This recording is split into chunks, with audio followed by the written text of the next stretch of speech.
So Nathan, I mean, first off, thank you for inviting us down here. Absolutely, it's a pleasure. Thanks for coming. Oh no, it's a pleasure. So you've been in the UK a few months now. How do you find it over here? What do you like about the UK? The UK is special to me. This is my third visit here, and I treat it like third time's a charm kind of thing, and I've had some of the best experiences this trip around than I have previously, but that's like anywhere you go. You know, the more you visit, the more experiences you make, and the more memories to come. But I think specifically here in London, here in England as a whole, it's just the community of people that you find. Like for one, the different accents you can run into, just from people in England, from an hour away, 2 hours away, their accent's so strong. And those are things I'm like, wow.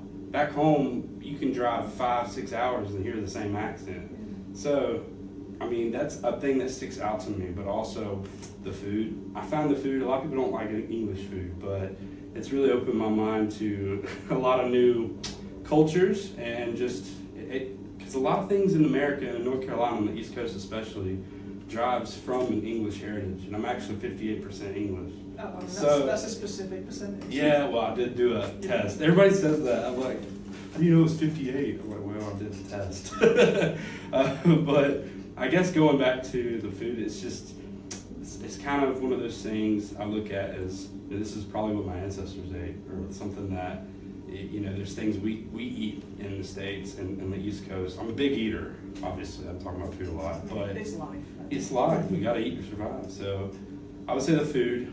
Also, playing at the venues, I find that the audience, the crowd that I have played to personally, they're very good listeners, and they're more willing to listen before they speak. Whereas I'm used to, a louder bar situation kind of environment, which I don't mind either. I'll play at the watering hole under. I don't care. Put me anywhere. Just give me a guitar. Let's go. But being here, it's really, I have felt appreciated in a way that I haven't before, and I'm still a young artist. So it's nothing against America, nothing against England, nothing against anybody. It's just my personal experience. That's really, those two things alone, I'll keep coming back the rest of my life if I can. That's awesome. It was something I was going to ask you about, actually, because as an emerging artist, you've got already a unique perspective on playing these kind of venues, both over here and in the States. So you hear a lot that over here, the crowds listen more. It's true, and I think it's just, it might be a culture thing, the way that the music's kind of, from the start of music here compared to the start of music in America, it was like bluegrass music per se. It's very huge in the western parts of the Carolinas and the Blue Ridge Mountains, and a lot of that it comes from Irish heritage. It comes from folk-ish background music, whereas you have traditional folk music in England, in London, and around the certain other parts of England. So it's just knowing that history. I'm a history guy. I guess that kind of is what's embedded in me as an artist, is my love for history and my love for all things in the past coming to the present, and just relating to that every day, any chance I get. My manager's always pointing out buildings, signs, like this was. I'm like, wow. I've played video games with these buildings in them, but I've also read books. I've learned about it in history class. It's just, sometimes you forget it until you see it. You're like, what? Oh, wow. So I think that's part of it too. I mean, speaking of history, this venue itself, it's got a pretty cool legacy of artists who've played here, Ed Sheeran, Paolo Nutini in the early days. How does that feel for you, following in their footsteps and playing this kind of venue? It's one of those feelings, I guess. I look at artists and I look at these great legends. You got some incredible people that really got their break here in England and in London and places like this. So it's really just a matter of, I kind of look at them, they're just people, they're just people, and no matter what, that's what I am. But I do try to, I respect the area, I respect the building, I respect everybody I meet here, because they treat me like a person. And that's another thing. But yeah, I want to follow in their footsteps, but I also want to pave my own path and set my own legacy. So it's kind of a blend of both of those things. Yeah. I mean, and it's a pretty exciting time for you right now. I mean, you're gearing up to release your 10th single. Yeah. This Old Highway, like. That's it. Can you talk a little bit more about what inspired that song, how it came about? It's hard to deny the fact that This Old Highway, the single, is simply put, it's about the highway I've lived 30 yards from my whole life. Well, up until age 3, all of my life that I can remember. It stems from my childhood memories. You know, my high school was 2 miles to the left. My middle school was a mile to the right off the same highway.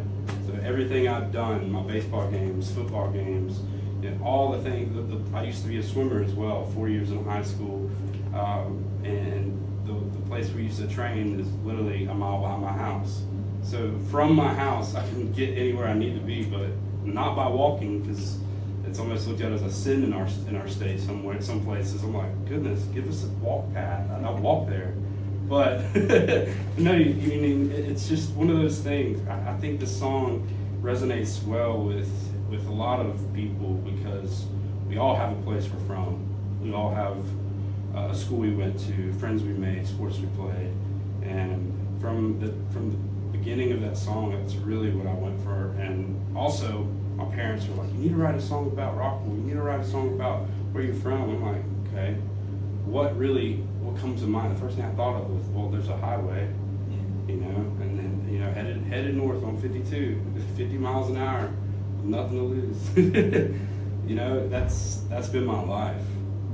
You go to the north, you can go get towards Charlotte, take the interstate to Charlotte. If you go south, it'll take you to the beach, you know. And so you go one way, it can take you to a certain memory. Go the other way, it can take you to a new memory. We're right on that highway, highways and byways. Super different from London now, right now. 100%. But I love it here too, you know. But yeah, this song is gonna be. I hope it does well. I mean, I have faith. I'm confident in my music. I'm looking forward to just the more that I have several on the back burner right now, and an album in the making. So it'll be my debut album. I'm planning on this year, but we're gonna bump it to next year. I haven't set a date for it. But yeah. How's that project coming along? It's nearly finished. We're waiting on. I have 4 songs currently, 4 individual singles that are going to be put on the album. They're in the making. They're still in production, but I think I'm going to add 1 or 2 more to it. So a total of probably 6 songs altogether that need to be finished up. It'll be about maybe a 15, 16 song album. So it's pretty large for nowadays. It's pretty large. So I'm looking forward to it. Yeah, it's great. One thing I've noticed about your music, like the music you've put out so far, you tend to be, I think, except for one song, you're like the sole writer on. Is that something that's important to you, to either be the writer or a co-writer? I think it's really just the journey I've been on. It's not necessarily an ego thing at all. I love writing. I've just spent this past Thursday, or was it Friday? I can't remember. One of those days, we were in the studio from 2 p.m. until 12 a.m. We never met the folks from Adam. With some people that we met through Sony Publishing. They were great, welcomed me in, and we came up with a song just like that and got a demo done that day. It was a beautiful thing. I love music, so it's not about. I'm willing to write with whoever, but I'm gonna handpick those people, and I think it matters. If you don't get that vibe, it's kind of hard to really get your brain and your creative juices flowing together. Yeah, it's not something you can force, is it? I hate forcing creativity. It shouldn't be forced. And but yeah, truthfully, a lot of my music I write from my experiences or things I've been through that I feel I could put my own perspective on and try to bring a new outlook. And sometimes other people don't get that. So if I think the song's too deep, I'll just keep it to myself. I'm like, see if I can get this done. Usually it gets done, but other times it's just been ideas, and I'll shoot them to a friend or somebody I know or some artist, and we'll work something up. But it's completely just depending on the situation, you know. Yeah, but yeah. I mean, that's something I've noticed again about like your lyrics in your song. They are pretty deep. Like you're not just singing about trucks and No. beers. I mean, not that there's anything wrong with that. I love those songs, but like, it feels like you've got something to say. Like it seems like you're quite particular about the music you want to put out and what you want to say. 100%. I think we all have a voice. We all are put on this earth for a reason, a destiny, and the voice is the most easily accessible thing that we can use to get our point, our perspective, our heart across to people every day. And it's to show love and to show appreciation, show kindness in any way. My music's just to highlight things that may be good, maybe bad, that people don't like to talk about. I'm like, well, I've got a voice, I'll do it. You know, I'm not, even though I might not healed through it all the way yet, there's still songs I've sang about, smoke and mirrors. It's about, just having a little, that insecurity or that feeling of, I'm not really good enough. I'm still going through that. Even though I put the song out, somebody else, it might just be that song for someone that day that gets them through the day. And, sometimes I listen to my music for that, to think about how I felt when I wrote it. I'm like, man, thank God I don't feel that way no more. So yeah, I'm definitely a deep thinker and deep writer. It shows, and I think that's one of the things that I've noticed, like in the comments of your TikToks or your YouTube, like your fans like really connect with like the music you're It's putting very out. emotional. It really is, and I can't thank my fans and the folks listening enough for being just vulnerable. And I think that's important when it comes to just in general in life. But people are afraid to be vulnerable. And it's a lot easier to put a comment than it is to just voice your opinion. So I'm grateful that I have the strength and confidence to voice my opinions and my beliefs through my music. But for people to just put those words down under my videos about my music and what it's made them feel, it's one of the biggest honors and one of the biggest privileges. And that's how I know I'm doing what I feel like I'm called to do. Exactly. So yeah. I mean, like one of the things that like on your TikTok that I found like really powerful was back in February you uploaded a video called like Mental Health Matters. Yeah. You were speaking about that kind of thing, which was powerful to watch, and I think it's not typically what you hear from a guy. No, but like that kind of representation is like really important. I think it is. What was it about? Why did you feel like strongly about putting that message out there? I'll say it was my manager. Really, she's become my best friend, Caroline. She's behind the camera, but she encouraged me to do this because a lot of times when people travel, and this is for anybody that may or may not have traveled, you probably can understand. I know Caroline does, but I never experienced what it's like to travel outside the States until last year. But it was my second visit. After my second visit this past, you said November, and then I posted in February. So I had that whole time from November, December, January, February. It's all holiday seasons. It's all seasons, the whole time I was really like, something doesn't feel right. And I didn't know what it was. I was, I typically sleep late, but I had no urge to get out of bed. I was just bummed out for some reason. And I think it's seasonal depression, really. I would consider it that. The wintertime I hate. I like the cold, I like being cool, but the wintertime feeling in the air, and sometimes it's just like, okay, this is sucky. So that video really just came from my heart, and I didn't really know where to go with it. She helped me, she guided me through different topics and ideas to kind of put in there. But being someone from a small town, you definitely, it's hush up, keep quiet. What do you think you're doing? And I don't think anybody will come out and, obviously they won't admit to that, but I will say that it's there. That kind of stigma, not just even in a small town, I think it's just in the world. And no matter where you go, you're gonna find men that just aren't confident they feel like they're not supposed to cry, they're not supposed to share how they feel. And there was a lot of times in my life early on that I felt that way, and I wanted to, or I felt ashamed to voice that or to feel that. It wasn't that my parents they didn't raise me that way. They were okay with me crying, but it's a social stigma. So I wanted to break that, and I just wanted to make that video. It's all it was about.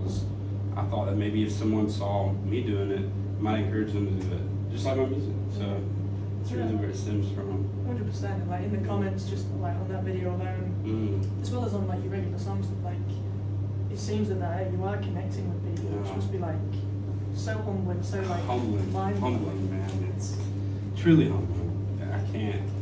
There's no words to put on that feeling because it keeps me doing what I love.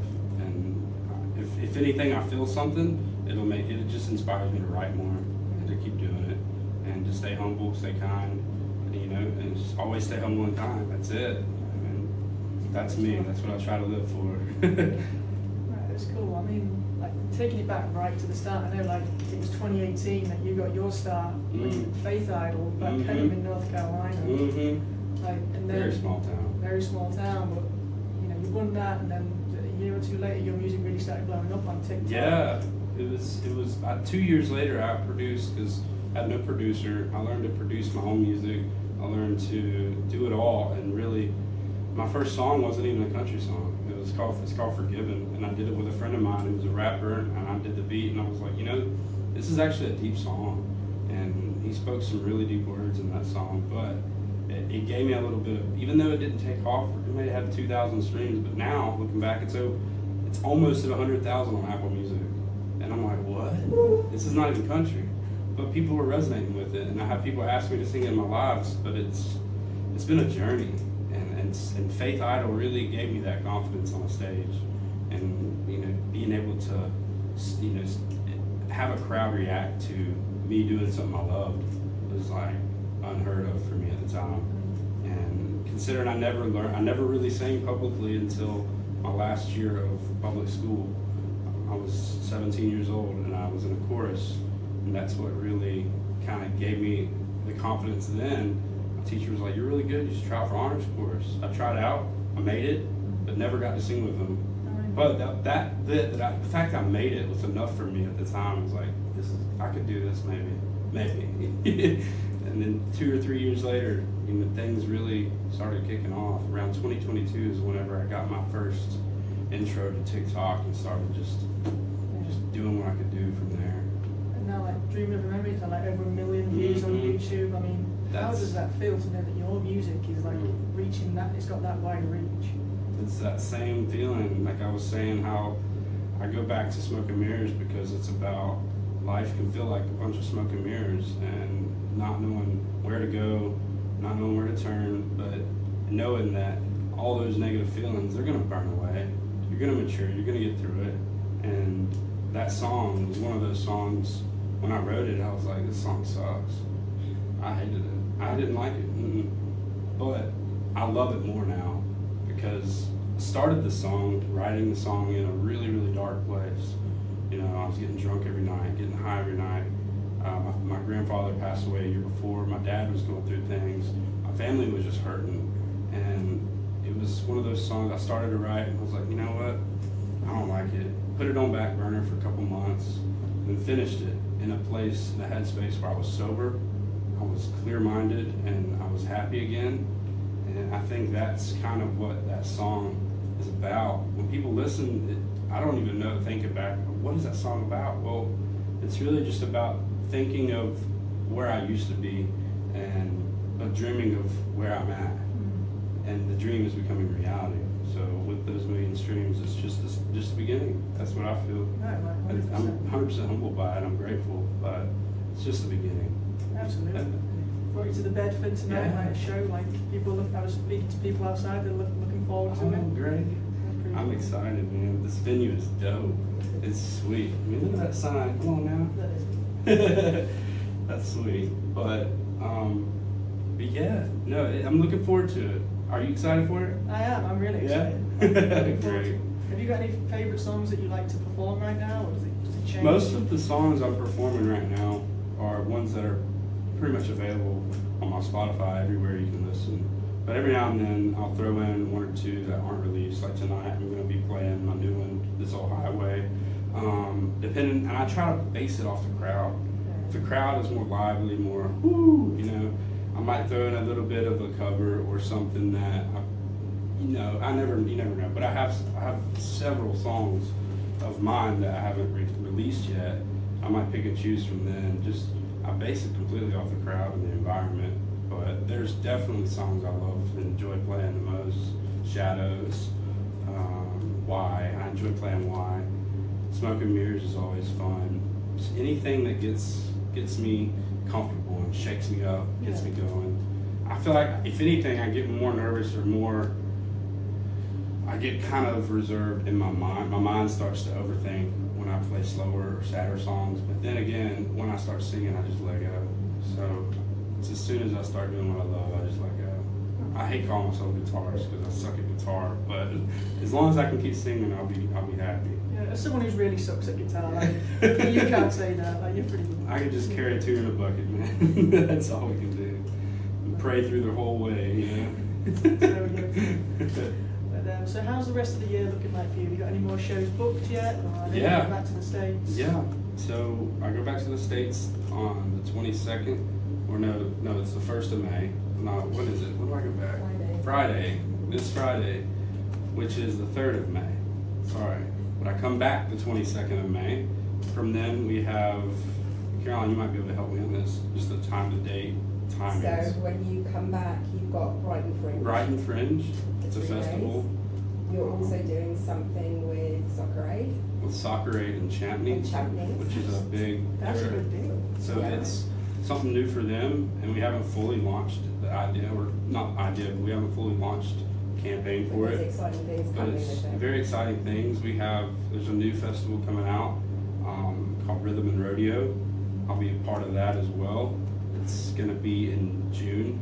A lot of the things happening are going to be June, obviously. And then you've got June the 11th at the Troubadour. And then with June Jeff the 11th Cohen. at the Troubadour. Yeah, so I'll be co-headlining with Jeff Cohen. So I'm looking for, there's some great things in the works, and even more that are still kind of not fully solidified yet, but we're in talks and conversation for. Quite a few festivals. I think this summer is going to be a good summer. I was going to It's say, gonna- like, yeah. are there any like UK festivals that you're really Mhm. excited to play? Or that Super you've got on your excited, list? yeah. Honestly, get me in any festival and I'm excited. But specifically, the Rhythm and Rodeo is going to be great. Brighton Fringe is going to be great. I'm going to be hosted by O'Donnell's Moonshine, which is a great moonshine company. It is. Yeah, I know it well. Yeah, they're great stuff. And even more to come. I'm just looking forward to whatever I can do to get my name and my music out there and touch as many hearts and lives as I can. Awesome. Like, Yeah. is there any UK artists that you'd love to collaborate with?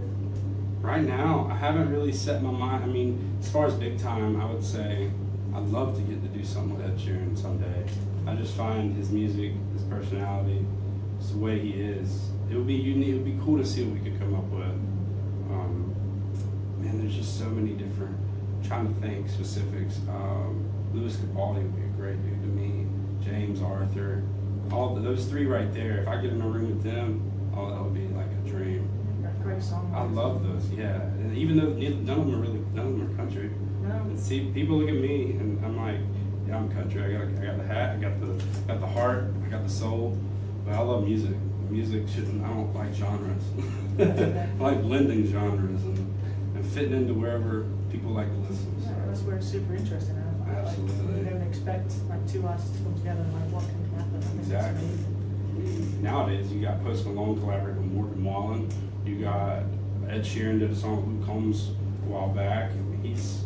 There's artists coming out of the works now. Beyonce with her new album. All these artists are like coming to country music, and it's like, okay, I'll take them. It's cool, But yeah, that's kind of how I want to be. I want to be a not necessarily a jack of all trades, but just an artist. Yeah. True artists can draw whatever they want, and I feel like so should a songwriter or an artist in the music industry.